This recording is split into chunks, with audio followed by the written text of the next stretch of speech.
Mna ndinguneziswa Africa. Penuel Fellowship Church that is located at the corner of Spondo and Strondale, opposite Doranginza. Xa usiyeka inako uzasibona. Apha ke ndihamba noMama Lucas. Mama Lucas, I welcome you to the show. I also welcome you emakhaya. Namhlanje ke Mama Lucas, ndicela before siqhubekeke uzintroduce to the viewers ukuthi bangabana uMama Lucas and say more about you. Okay. Mandithathe lithuba ke kuba bukeli nabaphulaphuli kwindawo ngendawo enibukeleni kuzo. Ndiyanibulisa ngelihle igama lenkosi enguYesu Kristu.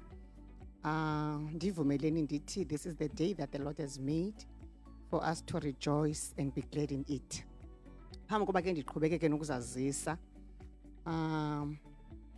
NdinguMama Lucas njengoba sekutshiwo. Unosiphiwo igama lasekhaya, ekhaya kuKomani kwaMthombeni. Ndiyazalwa ke intombi engasekhoyo pha uMamkhuma. Ndingumpafane ke uthukelo noZulu. Ndabonwa ke esithathwini ondebe ochisana ngomozibomvu. Ndiyinkosikazi khona. Wandiliza ke uThixo ngabantwana bane nabazukulwana ababini. Okubalulekileyo ke ngam ndiyamthanda kakhulu uThixo. Ndingowenhliziyo kaThixo mna. Yes. Okay, siyabulela kakhulu umnombo wombathano mashaya ogqugqugqu ne. Okay, siyabulela kakhulu ke Mama Lucas ngozazisa. So I topic here for today, it's about a faithful submission and a divine calling. Ndizobuza imibuzo ke mama based on that. Okay. Ukuthi wenza kanjani uqana ke kubiziwe as a woman, because into apha enzima ukubizwa as a woman. So wenza kanjani endlini? How do you submit faithfully to your husband? Ube une calling, and kule calling yakho you even honor God about it. Dadewethu, let me start by saying ayinabunzima xa nobabini niye namkela uYesu. Xa inkokheli yenu unguThixo akho bunzima, ngoba izinto endizaziyo ngoThixo nawe uyazazi ngoThixo. So ayindiniki bunzima lonto yokuba ndigcine ifamily, ndiphinde futhi ndisubmite emyenini onenhloko enguKristu, njengokuba nam eyinhloko yam mna ndisubmite phansi kwakhe. So akubikho luxinzelelo apho ufumanisa uba awukwazi uphefumla, uyayibona, because kaloku apha sithetha intetho enye, sifundiswe ngokufanayo, uyayibona ke ngoku. So kuba khona ukuthi yes ukuphazama endleleni kuba khona, but xa athi uAmos xa ethetha athi banako na ababini ukuhamba indlela bengavumelananga. Kuhle ke ukuhamba indlela nomntu, uyayibona, nihamba indlela enye nomntu, so that omnye xa ephelelwa ngamandla, omnye xa elahleka okanye phuma endleleni, niyakwazi ukuphakamisana. Omnye xa ekhubekisiwa niyakwazi ukuphakamisana. So ayindiniki ubunzima ke sithandwa sam lonto. Okay mama, bendicela ubuza into yoba ingaba yenzwa indlela wena okhethe ngayo, okanye because I believe that baba khona abantu abasindisiweyo yet abakwazi userve uThixo because of abayeni babo. So bengicela ubuza, ihamba ngento bana utshate nomuntu osindisiweyo, okanye ihamba ngento bangabana ufumene uThixo ukuphe igrace yoba ufumane umuntu that will understand you? Bengicela undicacisele mama apho. Ndivumele ke dadewethu ndiphinde ndithi njengoba bese nditshilo ekuqaleni, ndathi kuba umkhokheli inhloko yethu nguKristu, ndizawuthethela mna, uyayibona. Kuba inhloko yethu nguKristu, ubunzima bukho ngoba kaloku sinomntu osithwalelayo, uyayiva. Akho bunzima bungako noba siyagaxeleka, but sibuye sikhumbule into yokubana sinomntu esihamba kunye naye. Kulungile ukuba ndithi kaloku Ephesians chapter 5 from verse 22 to verse 23. Silinikiwe pha ilizwi uThixo uyathetha nathi pha uthi, wives, be submissive to your own husband as unto the Lord. For the husband is the head of the wife, just as Christ is the head and the savior of the church. So umyeni uxelisa uKristu kum. Mna undithatha njengebandla. Mna ndiyinkosikazi yakhe. So nantona yenzayo ufunda kulo ungaphambi kwakhe, that is Christ. Yes. Okay ke mama enkosi. Ungabacebisa njani omama ukuthi kukho mama babiziweyo aboyikayo? Ungacebisa njani ukuthi into bangabana ba step out to their calling? Bengakhange kanti boyika abantu ukuthi abantu bazothini, bakwazi ufacana nento bangabana abantu like besoyika ukusetyenziswa bengabantu abangumama. Ungabacebisa uthini ngaloo nto calling yabo? Into endinokuyithetha yile yokubana sibizwe sonke. uJeremiah pha chapter 29 ithi, for I know the plans I have for you. Ayibhekiselanga ke leya into kumuntu oyindoda, ibhekisele kuye wonke umuntu ngamnye ephuma kwisizalo sikanina unezinto uThixo amnike zona namxhobise ngazo. So uba wena umuntu ubhinqileyo uhleli kuloo ndawo uhleli kuyo uza kuthi I cannot do this leyo, awuzuba wenza kakuhle, ngoba kaloku sonke ilizwi liphumile lathi hambani ke niyokuzenza abafundi zonke intlanga. Uyayibona laa nto le? So wonke umuntu unoxanduva, unendima ekufuneke idlalile kuThixo, ekufuneke idlalile phakathi kwabanye abantu. Ezona nto zizawubangela uba siphendule ayizonto esizenzileyo sazenza rongo, kodwa zizinto uThixo ebesinikile ukuba masizenza sazenza. Nantso yona nto izasiphendulisa, kungayenzi into ngoba usoyika abanye abantu, yile nto iza kuphendulisa. Mama ke ukumaintaina njani ne njeba pha endlini kukho utata and endlini kukho izinto zasendlini, so uye uyimaintaine njani ke ngoku i-calling yakho kunye ne-relationship yakho with utata, with God, with abantwana? How do you maintain that? Sizawumane sijikeleze endaweni enye kulaa nto ithi ndithe xa bendithethe ekuqaleni ndathi kuba lula ukuzenza izinto xa nisengelathungeni linye wena notata wekhaya, xa inkosi yenu inguKristu, xa nisubmithe nobabini kuThixo, so kuba lula ukwenza izinto, ngoba akubikho nto ithi le yikamama imele ukwenziwa ngumama, le imele ukwenziwa ngutata. Ukukhulisa abantwana yinto yethu sobabini. Uyayibona laa nto le? Ukukhulisa abantwana yinto yethu sobabini, nezinye izinto. So ukumaintaina ke ngoku okokubana kungabikho iqhwalelayo kwiministry, kwifamily nenkolo yam, idinga into yokubana ndibe nexesha noThixo, ndisondele ngakumbi kuThixo, ndikunye nomyeni wam endivuka kunye naye.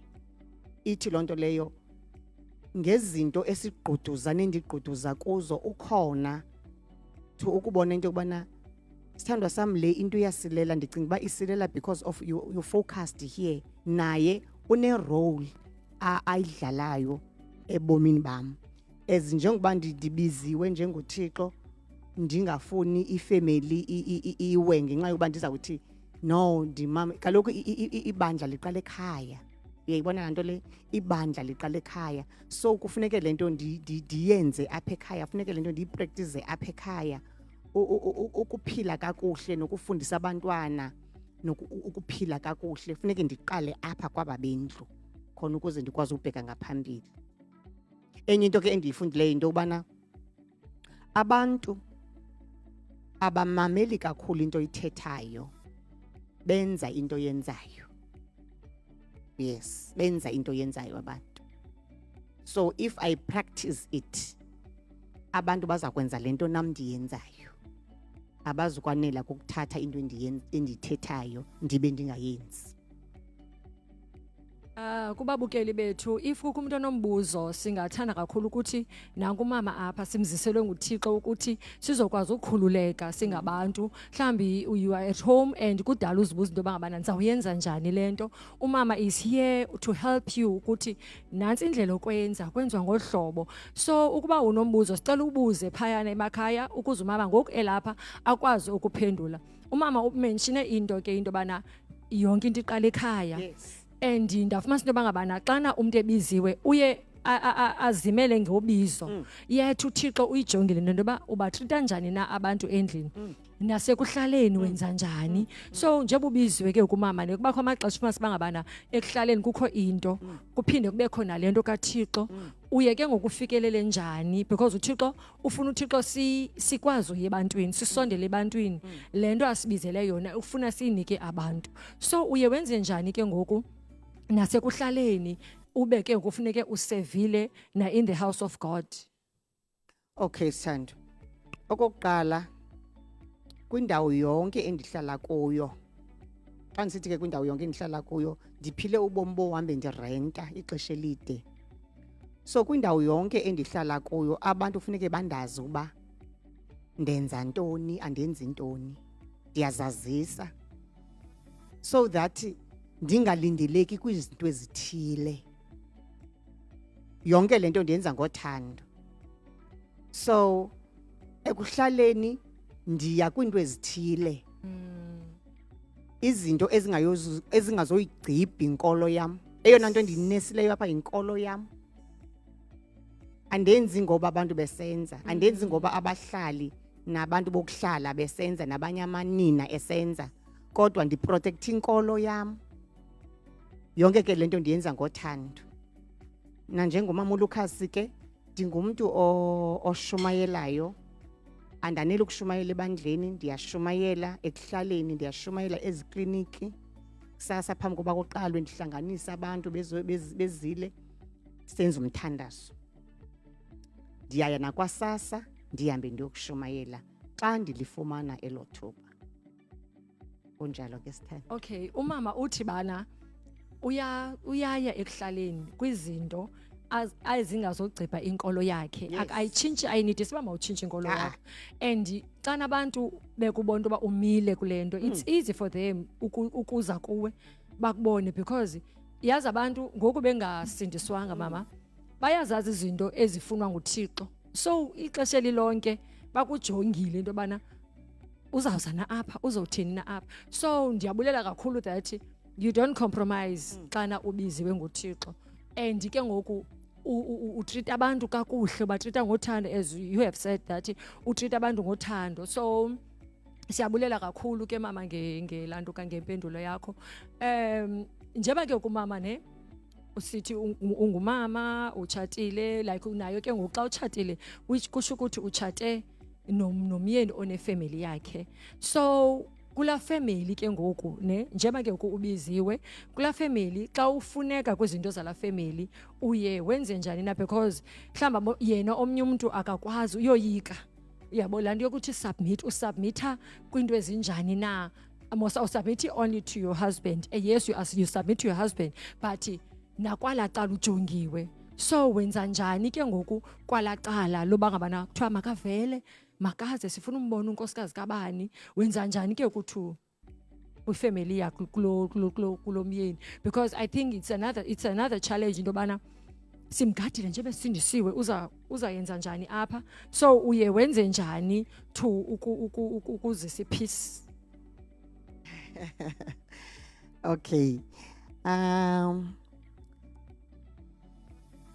Nditshatile masandithi nditshatile esithathweni. Ndithe ke xa bendithetha ndathi kwindawo yonke ndifika kuyo ndifike ndizazisa uba ndingubani. Ukuba ngubani ke andithethi ngagama lam kodwa ndithetha indlela endiphila ngayo nendlela endizenza ngayo izinto. Emzini wam ziyenziwe izinto ayenziwa amasiko nayo yonke enye into abayenzayo. but andifumaneki mna. Andikhumbuli ndifumaneka nangelanga elinye kwezo zinto ezo. Ngoba ndalenza latsola okubana ndinezinto endifumaneka kuzo, ndinezinto endingafumaneki kuzo, ndinezinto endizenzayo, ndinezinto endingazenziyo. Kwizinto ke abayaziyo uba ndiyafumaneka ndiye ndibonakale. Ukugquma ke elaa xesha bebendifuna kwizinto ezizezabo ezingeyiyo eyenkolo yam. Uyandiva ne? So xa ezi zinto zonke sizenza ngothando akho nto ilwisayo ukundi-understand uba mna ndinezinto endizenzayo, ndinezinto endingazenziyo, ndinendawo endifikelela kuzo, ndinendawo endingafikeleli kuzo. Ayilwisi loo nto, ayixabanisi. Bangabazali bam ngoba kaloku they are my in-laws, but still funeke kwazekile that ndinezinto endingenakuzenza ngenxa yenkolo yam. Yes, kuba mnandi ke xa uyifumana i-backup nasemyenini nibe nithetha into enye. Yilaa nto ke izandibuyekelisa kwela lizwi lika-Amos athi banako nababini ukuyihamba indlela bengavumelananga. Yabo, sihamba indlela enye. So uba mhlawumbi bazawugxibha mna, abagxibhi mna, bagxibha umyeni. Ngoba kaloku le nto ndingayenziyo yile ingenziwa ngutata ngunyana wabo. Uyayibona ne? Injalo ke sithanda. Okay mama, awumama ke ndiyamva kakhulu apha ekuthetheni kwakhe that notata bathetha into enye. So mama bendicela into bangabana ucebise phaa emakhaya ukuthi how can couples support one another in their individual calling and collective.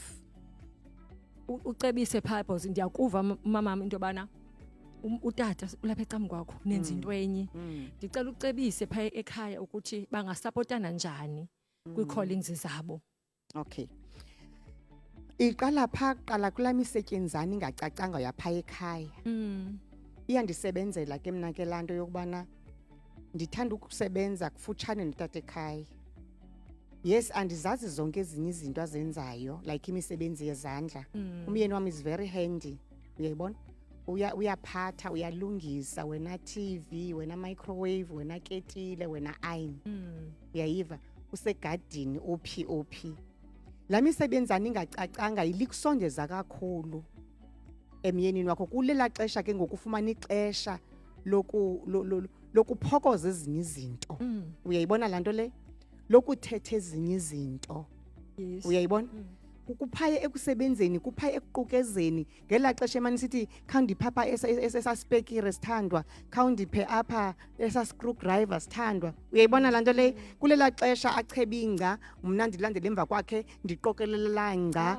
Apho khona ndifumana ixesha lokusondela ngakumbi nokuyiba inhliziyo yakhe. Uyabona? Kulapho kuvuka khona izinto ezithile esingenakwazi ukuzithetha phambi kwabantwana bethu, nezinto endingakwazi umbuza phambi kwabantwana. Uyayibona laa nto le? Kulaa ncoko ke ngoku yokusebenzisana kulapho siluqina khona uthando lwethu. Uyayibona? Ndiyayikhuthaza kakhulu kuthi bantu babhinqileyo laa nto. Xa kusithiwa sondela emyenini wakho, usondele ngandlela zonke. Uyayiva? Ungabi nento ethi ukwenza into ethile yinto katata, ukwenza into ethile yinto katata, but be there ukunceda khona ukuze nikhule. Uyabona? Even nakwi-communication yonke into iyakhulelwa sithando, yonke into iyakhulelwa. Ukhule kwindlela yokuthetha notata wekhaya, ukhula kwindlela yokubona izinto, you know. Ndingayanga kude mandikunike nje ibali. Mna ndikhulela kwikhaya umama notata bebetshatile, ndiphuma emtshatweni. Mama notata bebetshatile but ngabantu abadala, aba bantu ngasoze ubabone bebambene ngezandla. Uyayibona laa nto le?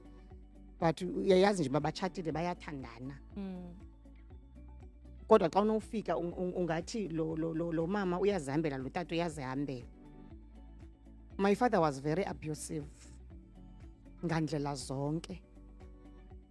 Utata wam ebesithi xa ethetha nomama, utata wam ebesela. Ebenabamazwi athi nguwe wedwa watshatayo kokwenu, ndakwenzela ifavor. Uyayibona? So ngoku sendisemtshatweni ifike yandisebenza loo nto.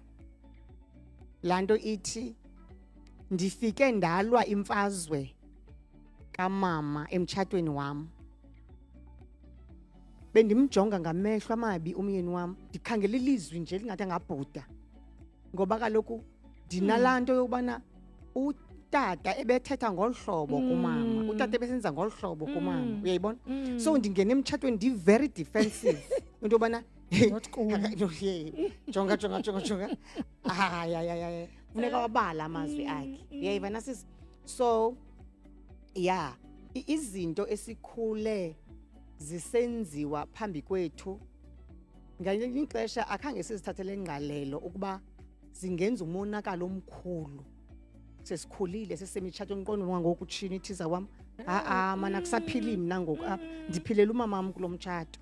Ndabuyela ezingqondweni, uyabona? Ndabuyela ezingqondweni zokuba umyeni wami makayazi indlela endikhule ngayo, so that azazi izinto ezitriggerisha umsindo kum, uyabona? Mhlawumbi angandibona ngelinye ixesha ndi-acta ngonuhlobo kanti kum kuvuke into eyayisenziwa ngutata kumama abe yena engayazi, uyabona?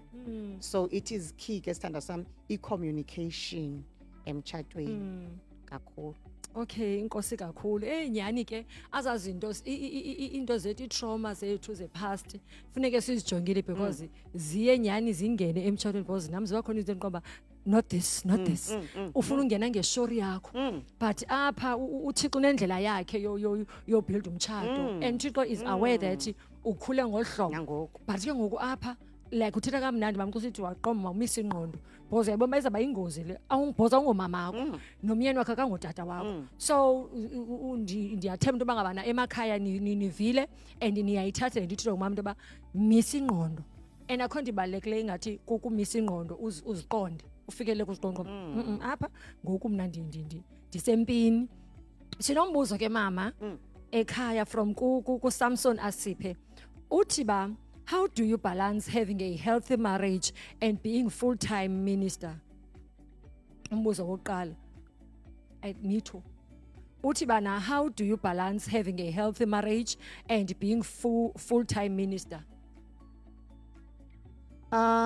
Sithandwa sam ndizawuphinda ukubuyela back kwinto ebeke ndayithetha ndithi xa iyintloko inguKristu sikhokhelwa nguThixo emtshatweni, ezinye zezinto akubikho nzima ukuzenza. Nditshilo kuqala ndathi mose sifundiswa into enye.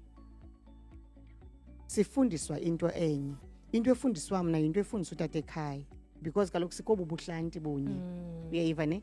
So akubikho nzima ke ukubhalansisa ukubana ndiyenze iministry yam uThixo andibizele kuyo njengangoko. Utata ekhaya uyayazi uba ndilapha, andinyebelezanga. Yes. Uyayiva? Uyayazi it is my ministry to go out there preaching the word of God, ukuhlala nabantu abatsha, ukuhlala namanina, nabantu abaneengxaki ezahlukileyo. Uyayibona?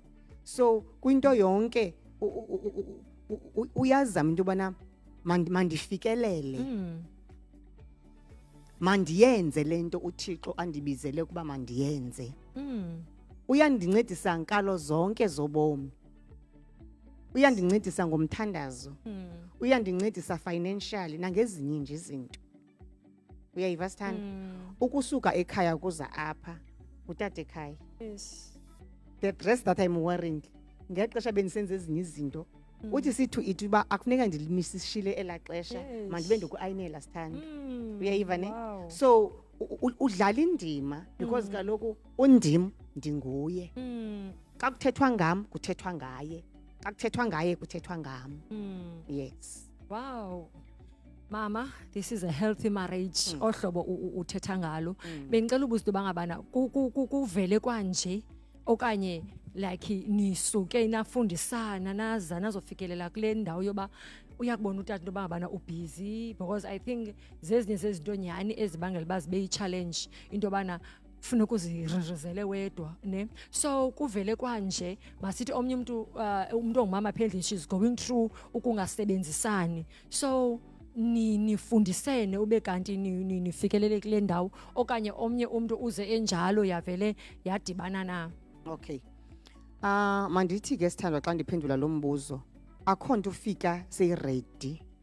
You build up your marriage. Na njengoba sebesendichaphazele mos into yokubana ndisuke ekhaya ndigqwethe ingqondo ngenxa yendlela utata wami ebesenza ngayo kumama. Uyabona? Kuba njalo ke nasemtshatweni uyawakha umtshato wakho. Uyayibo? I-transparency is very key. Communication is very key. Ufuna kwenziwe njani? Ithi iBhayibhile enza ngendlela onokuthanda umelwane wakhe enze. Yenza kumelwane wakho ngendlela onokuthanda kwenziwe ngayo kuwe. Uyabona? So, yeah, kusekuhlaleni nasekufundaneni. Benke ndathi xa bendithetha ndathi some of the things uyazikhulela. Ngela xesha ubufika emtshatweni ufike ungu-touches move. Uyayibona nje kana ndenza yo uyandazi mina. Kaloku sana kangokuqala. Jonga uyayiva ne? I know. Uyayibona? So unezinto ozikhulelayo ke ngoxa sofikile emtshatweni. Esuka senjuba dilala indimi ndivuka indimi. Akho ndlebe ihambayo. Cha ke ngonihlala phansi ngexesha le right. Umxelele utata into bana xa uthetha ngolhlobo nohlobo ndivi kamnandi. Yabona ke thina abantu babhinqele singabantu abathethayo. Sina kunga-understandeki kakhulu kotata. Sidalwe phofu asafana. Uyayibona? So bamele ukusamkela thina awukwazi ukuhlala ixesha elide umumathe into ekuvise kabuhlungu. Mna ke ndiyilambo yokuba andilindi mntasekhaya. Ngexesha yenzeka ngalo. Ngexesha yenzeka ngalo njengothando. Uyayibona? Ndithi tata ngolhlobo andiboni ba wenze kakuhle. Uyabona? Ngiyazibeka izizathu so that azozibona. Uyabona? Abantu bangotata bangabantu bathethayo. Mhlawumbe ngelinye ixesha uzawukhawuleza acela uxolo ndibe andifuni uxolo. Yes uxolo ndiyalifuna but makayibone. Uyebo makazibone naye kule nto ndithethayo ndibana yes uyabona ni accuse abone into bana ewe apha nalapha ndisilele bekungamelanga ndenze ngolhlobo ndicela uxolo. Uyabona abafuna ukuthetha abantu abangutata uyakujula ngoxolo.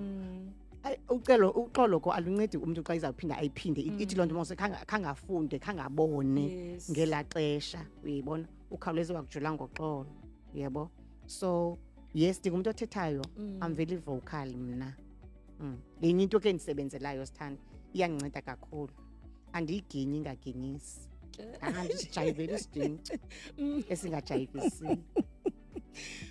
Okay, siyabulela kakhulu mama. Uthi kumama uthi ba andisidlalela isiginci. Yenye into ebeniqomba nyani ke kuye kwenzeke njani because ke abantu bathanda umuntu ufuna unesa ne oyika umuntu oqoma if ndibuze lento ndizawudivorcewa if nditheni ubone ahlale phezulu kwezinto ixesha elide because of woyika udivorce. So mama ulapha ke ukusixela inyasi into bangabana nangoku sahlele emtshatweni wakhe and she is happily married because izinto uzithetha ngoku akazigcini and ke ngoku and ohlobo bathina ngalo uya understand that abantu abangotata abangabantu abangathanda uthetha but yona inyaniso mayithethwe inyaniso le makulungiswe lento sorry it's not enough. So nani tata emakhaya I think niyancedakaleka ke ngoku because mhlawumbe kukho umuntu ongumama naye oface lento katata ongakwazi ukuthi hayi sithando sami hayi inkosikazi ngohlobo nohlobo nangu mama masiyeke man unochuku okanye akuthela ichocolate awufuni ichocolate ufuna masingagqithi pha uyayibo. So ke ngoku sanugqitha ndiyafunda nam kuwe mama ngongekatshati sendithatha ke ngoboza indoyikisa lanto yobana uzovela ufuna kuyeke nje izinto zingathetha ukuba usoyika uba ushiyiwe ayishiyisi inyaniso le ay nakutata ehleli ayixabanisi so sukoyika ayixabanisi jonga. Uyabona nge-20th kaMarch sabe celebrate i-29th anniversary 29th anniversary on the 20th of March. Akhange kubekho mahlande nyuka ndifuna ukuthi akhange kube smooth yes but with communication with transparency with trust nokwethemba uThixo Jesus kulungile. Uyayiva ne kulungile. So yeah awukwazi ukuhlala nje singabantu thina ke bantu babhinqileyo ubana iyasidina indaba yokuba simane sithutha amanzi singayazi unobangela ubana kutheni lamanzi engapheli. Thina singabantu abathi jonga sithando sami ndibonile mana kulombhobho ugqabhukileyo masifone iplumber ivalapha so that singazomane sithutha amanzi. That's us.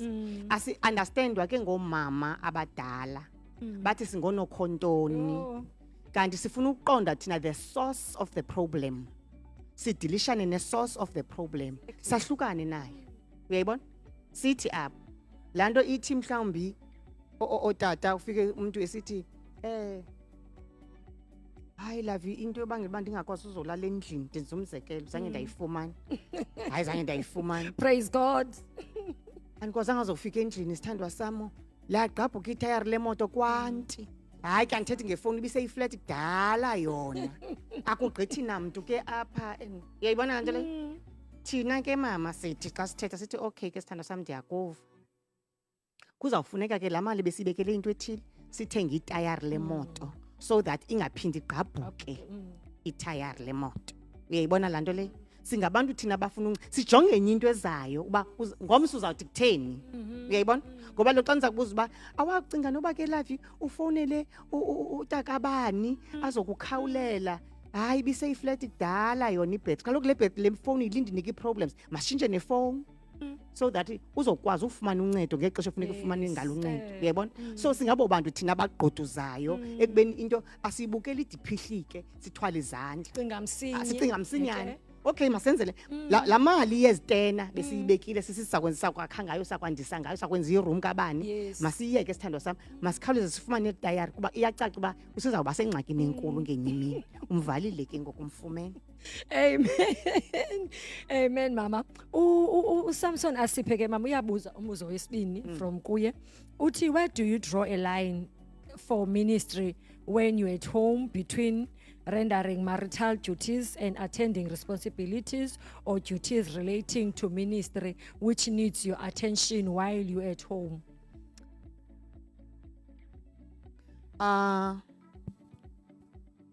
Ekhaya ndiyathanda uba comfortable nanjengoba ndisazi uba ndingumfundisi uLucas, but ekhaya to my husband I'm a wife, ndingulavi, ndingubhebi. Uyayiva ne?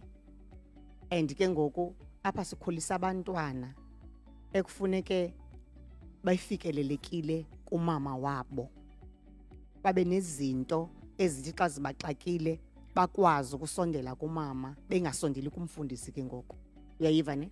Because kaloku uzukhumbule enkonzweni uba nobuso benkonzo. Uyayibo unemask ethile kodwa ekungamelanga kuba njalo. Uyayibona? So ekhaya ndingumama, ndiyinkosikazi, ndizenza zonke izinto zekhaya ebekumele uba nokulindeleke uba umama wekhaya abe uyazenza. Yes, ndingubhebi enkosikazi emyenini wam, ndisisithandwa somyeni wam. I play all the duties and I do everything ebekumele uba ndiyayenza ekhaya.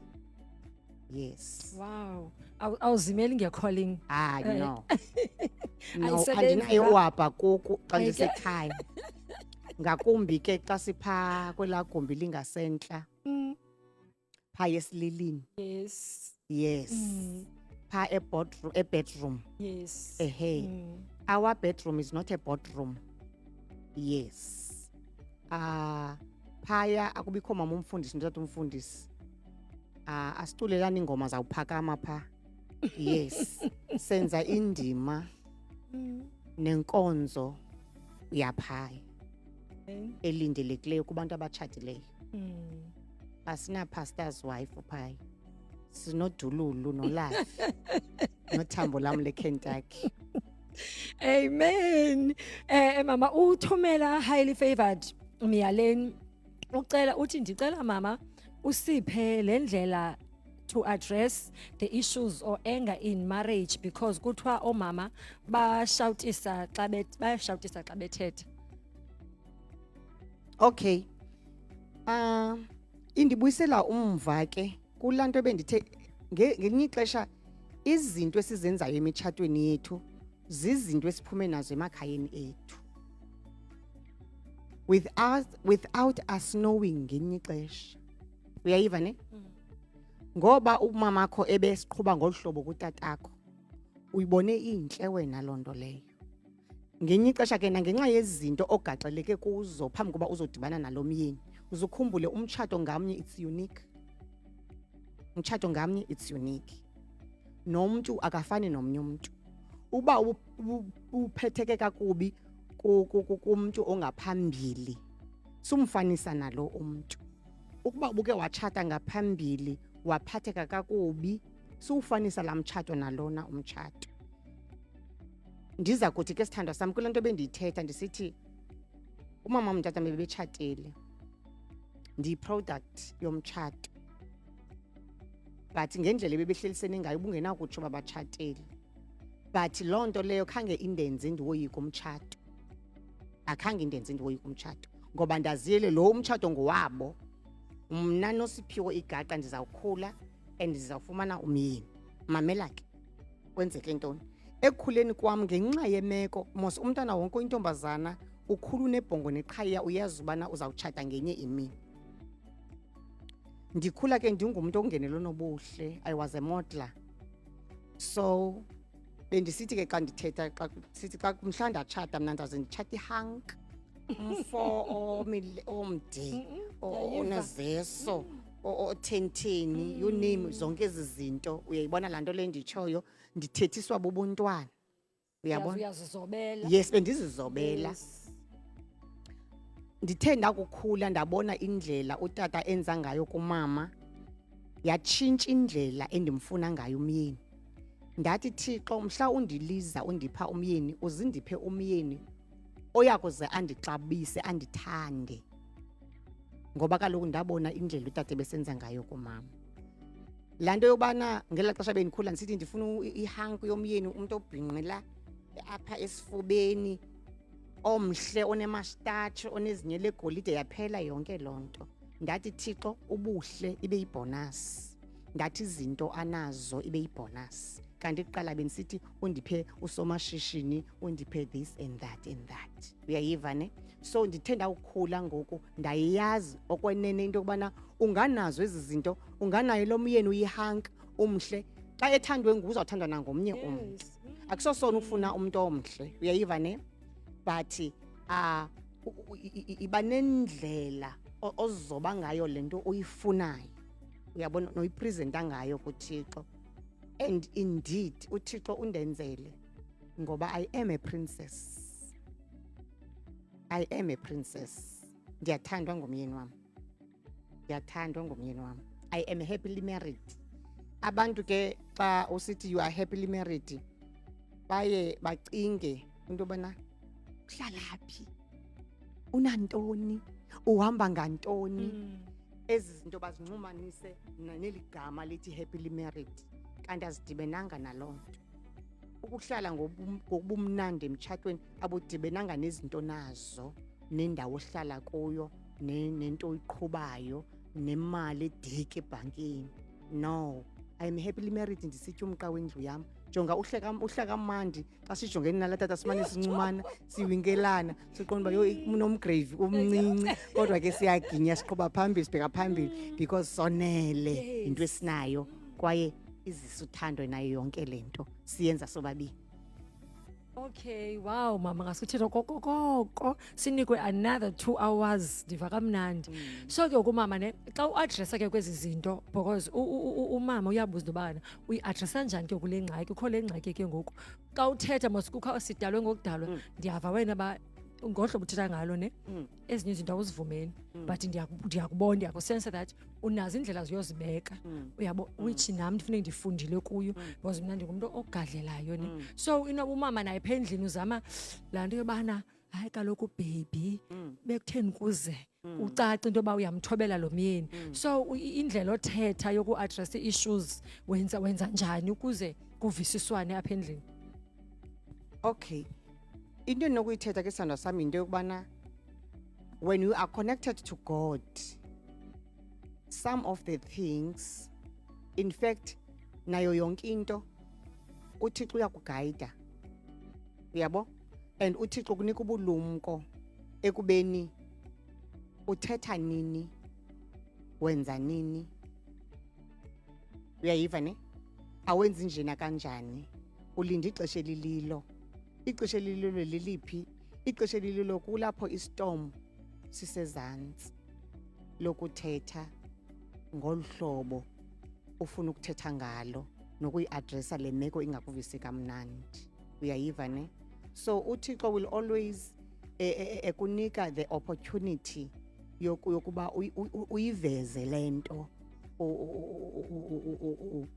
ingakuvisi kamnandi nengakwanelisiyo, uyayiva ne.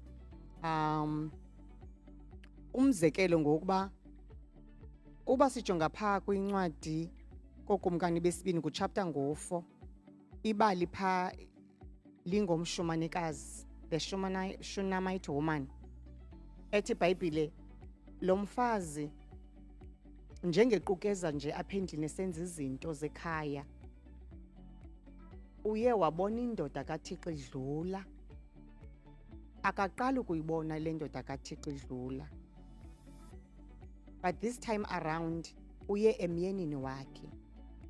Uthi xa efika kutata ekhaya esebenza, uthi myeni wam, bona nje lo mntu udlula apha rhoqo yindoda kaThixo.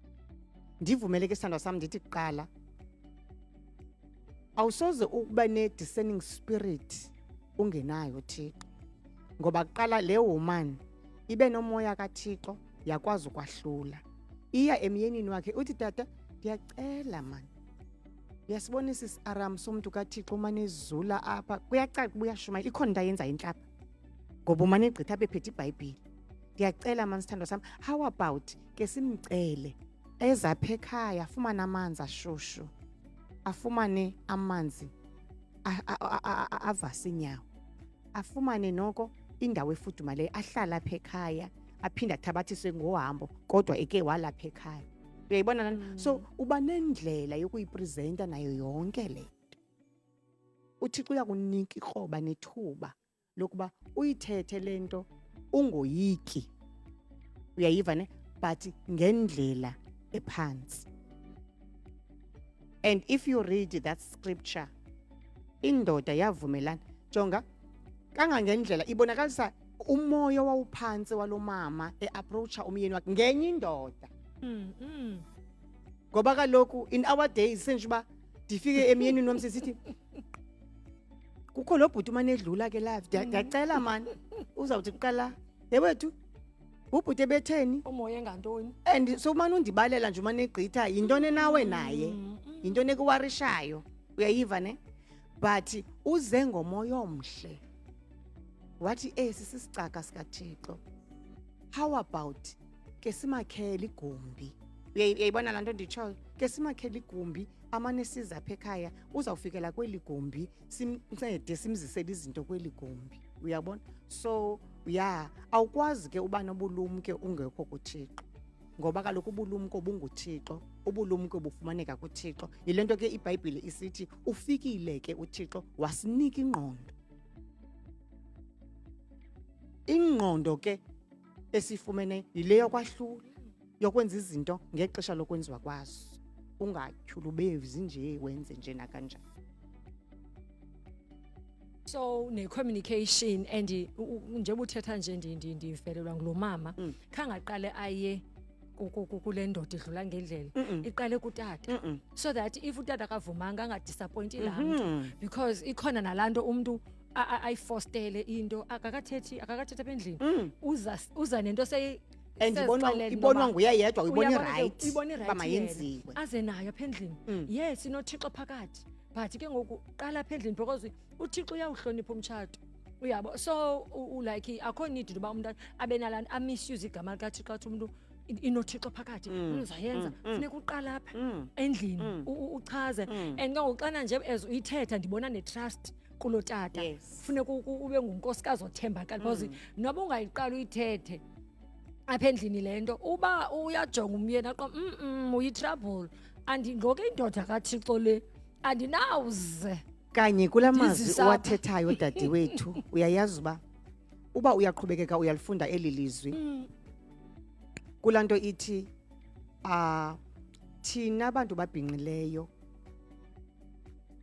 ithi iBhayibhile indoda ilandela ihambo yethu awushumayele emzini asishumayele emzini but emzini siyayiphila lento ze indoda ibone inyathelo lakhe ilandele ngenxa inyathelo lakho uyayibona because of trust and communication and humbleness uyayiva ne le ndoda ikwazi ukumthemba lo mama akhange ambuze imibuzo mininzi ibinobuzwa ngelixesha siphila kulo ba sana baby ngutata omkhathele ngantoni lo uqhela umbona phi why uzibotharisha uyayibona lanto nje ithi lonto le aba bantu ubudlelwane babo bobukhulile to such an extent bebethembene uyayiva ne wakwazi utata ukuyamkela indoda yomnye umzi uba mayize endlini yayo akayamkela nje bayakhela igumbi eliphezulu ukuba mayithi xa ifikele le ndoda ifike ihlala ilele kwi-communication ke sithandwa sam nokuba ungabi na-hidden agenda ube transparent kwinto yonke oyithethayo yonke into oyithethayo yisekeleze yithi sithandwa sam isizathu sokuba ndithethe le nto kungokuba ndijonge apha mhlawumbi wena uzawuthi ujonge apha bungekalijonge icala naye athi wena buke walijonga ke sithandwa sam eliya icala uyayiva ke ngoku ngabantu ababini ke ngoku abathandanayo bayabonisana ngoba lokho emtshatweni mamela akho ungaphezulu kunomnye kwaye emtshatweni we do not win i-arguments uyaqonda asikho for lonto but ukuba sikhulise sikhule kunye and ke ngoku mama gumbi elo lakhiwa ilaphinda lanceda unyana wabo kwasetyenziswa la gumbi ukuvusa jonga amaqithiqithi ezene la gumbi jonga amaqithiqithi ezene la gumbi uThixo uyazithila nakulamyeni ke ngoku into bangabana uyabona ngovuma kwakho ngowuyekela unkosikazi wakho ukuthi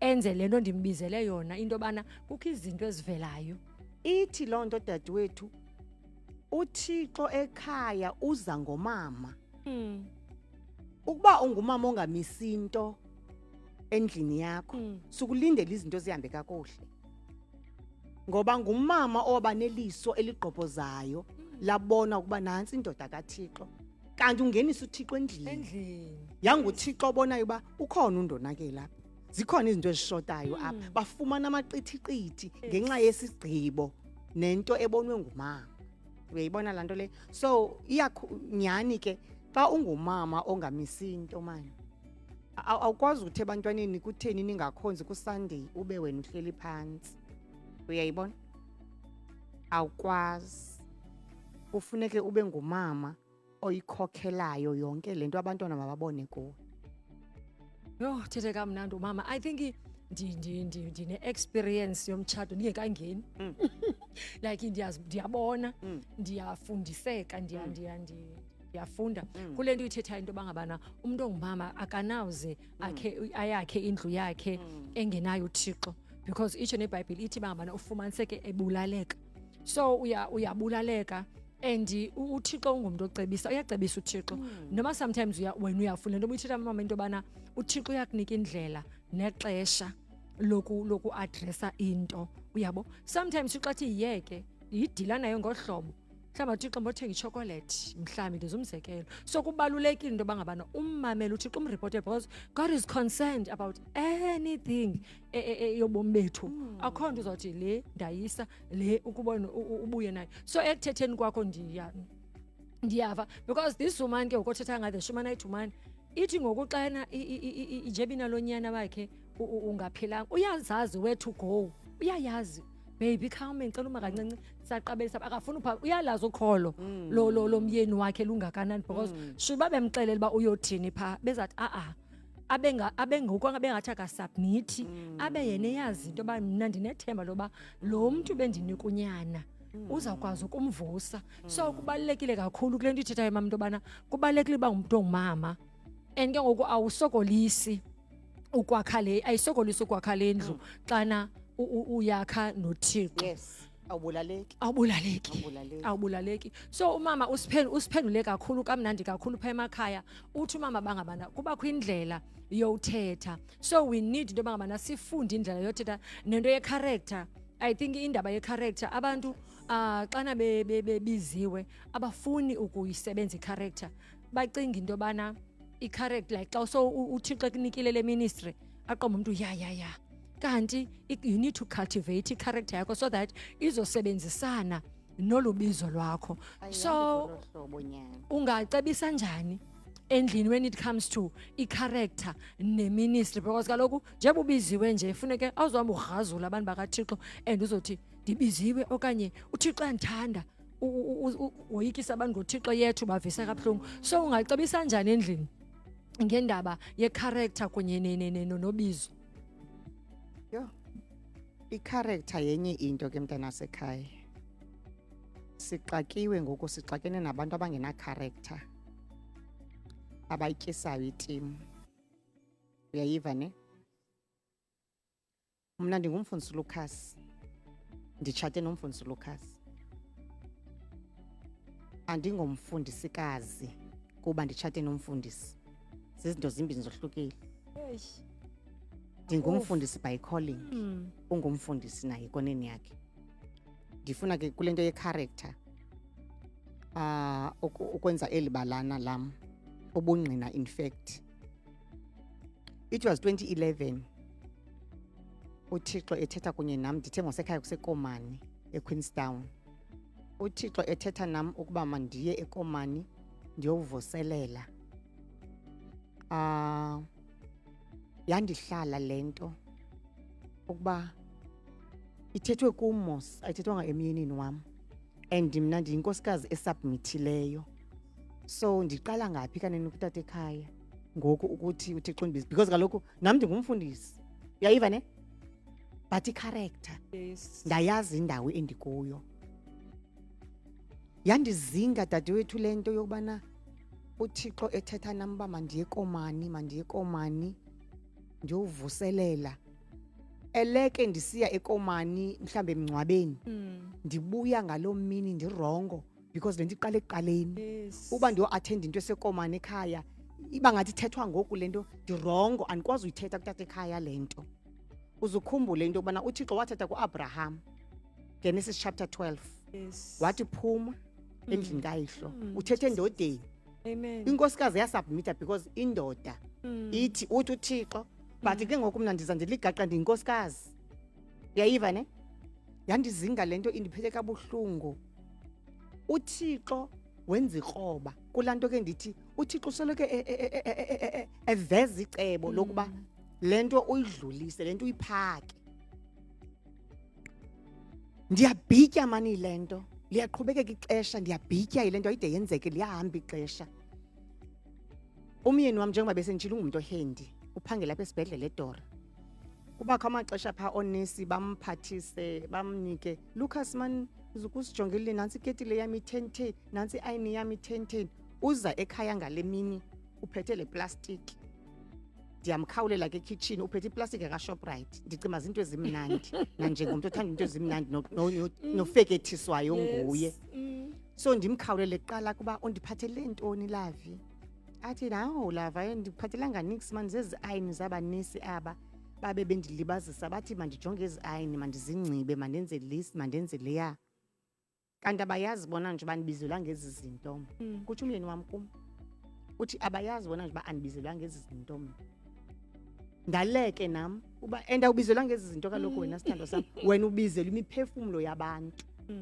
Jonga ndathi nje ukugqiba kwami ukuthethelo lizwi yanyakathiseka lento ndithi go through yona. Ndamxelela ba sithandwa sami ndinento eyenzekayo. Uyava ngoku ndifumene ichance yokunyakathisa yokungena. Ndamxelela ba kwenzeka oku noku ebomini bami. Sasuka apho sayohlala phansi. Wathi thula uThixo undixelele ngayo. Cha andikwazi ukurelease because akhanga ndicela ukuthi kuzohamba ixesha elingakanani na. Uyambona uThixo sis character. Azange ndimise ngokuba funeke understand ilalo ukuthi ngumfundisi na. Yes. In fact udibana nami ndingumfundisi.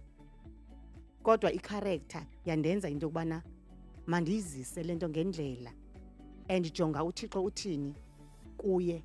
Uthi uThixo undixelele cha ndoyikile ukuthetha kunye nawe because kaloku zange ndachata ngaphambili, ngiyaqala utshata ngawe. Andiyazange uThixo xa esithi hamba esithi manje ukukhulule uhamba ixesha elingakanani ndizawusheka sithini mna apha. Uyayiva sisi? So ndabe ndiyahamba ke ndiyowenza lo msebenzi kaThixo and jonga izinto zabalula. Bendishumayela with confidence ndiyazi uba ndibhekaphwa ngamazulu nangumyeni wami. Andizimelanga apha, ndiyaziwa uba ndizowuthini apha. Uyayiva ne? uThixo wazibonakalisa kwinto yonke. Wazibonakalisa uThixo kwinto yonke. Ndicela bamna ngoThixo owandithatha eBhayi wandiseKomani ethethe ebantwini bakhe ukuba manditransportwe. Andiphangeli, zange ndaphangela ebomini bam. Abantu bekhupha imali nditransportwa into yoba mandihambe ndokwenza icebo likaThixo. Ndahamba ndafika, sendifikile andiyazi uba kuqalwa phi, zawuqala phi, organize intente, organize ithwani yonke lento. But uThixo xa uthe wathatha istep sokuqala uhamba ngaphambili, zalunga izinto zonke manca. Ndokuxelela ngoThixo ke sisi. Mama, as mama ethetha ke ndiyabona into yoba kubalulekile into yoba abana oomama mabangariski when it comes to umtshato, umntu atshate because kusithiwa ndicela umtshato. I think it is very important yobana uThixo abe yipart yalo mtshato because utata benakho ukuthi hayi angavumi kule nto okugoyika bawuzohamba ixesha elingakanani. And uThixo uyacommunicate. uThixo une-order akaveli enze nje because uthethile nawe walungisa ngapha. Akusoyika uqomba ndizayithini le nto ndizayithini, kanti uThixo segqibile. Ngoku incingisa uMaria, ngoku uMaria kusithiwa ukhulelwe, unalana ndikhulelwe njani. But uThixo uthi ukhulelwe, vuya wena ukhulelwe because abe ezazi into yoba khange besidibane. uMaria kaloku woyika kwa into yoba ayoyibika into yobana uzayibika nalo mfo kaloku. Uzawuthi bekutheni? Uyayiva? Uzawuthi bekutheni? Wasikuthi uThixo hamba ngaphambili waya kuye wathi no ungalukhanyelo lo wathi sana. ungemki esapakisha sajamba wathi sukumka izandindi. Uyabona uThixo uyathetha kangomxabanisa uThixo, but abantu bafuna uyenza izinto bezifostela because uthi ebesithi nguThixo. Kanti uThixo unendlela and uThixo uyawuhlonipha umtshato. So uThixo uthi even nakwi-fasting uthi consult ipartner yakho before because akafuni utyeshela umnqophiso wakhe. Wow mama, uThixo ngasika sisikelele silulutsha ngemitshato enje as much as ba ingekho ubusithi aniqalanga lula, sizama ufundiseka ukubone sibe sinoThixo so that siphile imitshato ehealthy. Ndiyavuya kakhulu mama. Ngicela umama awunanto ofuna ithetha kubaphulaphuli because sesiphelweni senkqubo yethu uba encourage ngale mina namhlanje. Okay ke sithandwa, kubaphulaphuli mandithethe ilizwi elithi stand your grounds. Akho nto ubalekele njengoba uzazi ubungubani. Xa uzazi ubungubani akukho bani unokutsalela izantsi.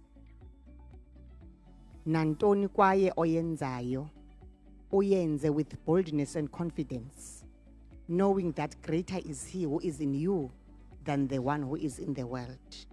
Ngokwenza njalo uyakunqoba ngoba kaloku sibiziwe sanukuxanduva lungafaniyo. Walk your lane, don't compromise and don't compete naye nawuphina umntu. Ngoba uThixo ithi iBhayibhile yami ku-Ephesians usinike usibabale ngendlela athanda ngayo. So into endiphiweyo mna omnye akayiphiwanga, angayiphiwanga leya omnye uyiphiwe. So akukho sizathu soba singakhompyutha apha ngoba sinikwe nguloThixo umnye ngezizathu ezahlukeneyo. Nango amazwi endifuna ukwatsha kubaphulaphuli nababukeli bethu ekujikeni kwelanga. Amen mama, siyabulela kakhulu. Ndifundisekile kakhulu. Ndiyathemba nani ukuthi bangabana nifundisekile kakhulu namhlanje nizawukwenza ezumama esifundisile apha. Njengoba nhle nomama ke uthi mama uayinelwe, jonga utata tata you are the best. Iyabonakala iayinwe ngothando and uthi umama bangabana zange waphangela. Eli lizwi liya provide abantu basekhaya. Ubizwe nguThixo kwi full time ministry. God will provide for you. Ungoyiki bokwenza umsebenzi kaThixo. Ndifuna ukuthi ke emakhaya ezisivala into bangabana kubantu abasindisiweyo sukoyika kule ndlela ima enyanisweni nobume wedwa awedwanga izwi kaThixo lizawuzityhila nenyaniso izawuzilwela. So kwaba bangasindiswanga izani bethuna kuYesu. uYesu uyasithanda. Le ndlela iyahambeka. Sufuna uzenzela because abantu bathi umuntu hayi nzawuyeka le siziyeke silapha. Sisenziwa ngoku silapha. Siyabulela kakhulu mama. I had a great time with you. Ndifundile kakhulu from you. Sigqibile ngokubabukeli basekhaya. Sizabonana ngoku kule veki izayo ngeli xesha siyaqala ke ngo 2 up to 3 o'clock. Thank you. Thank you very much.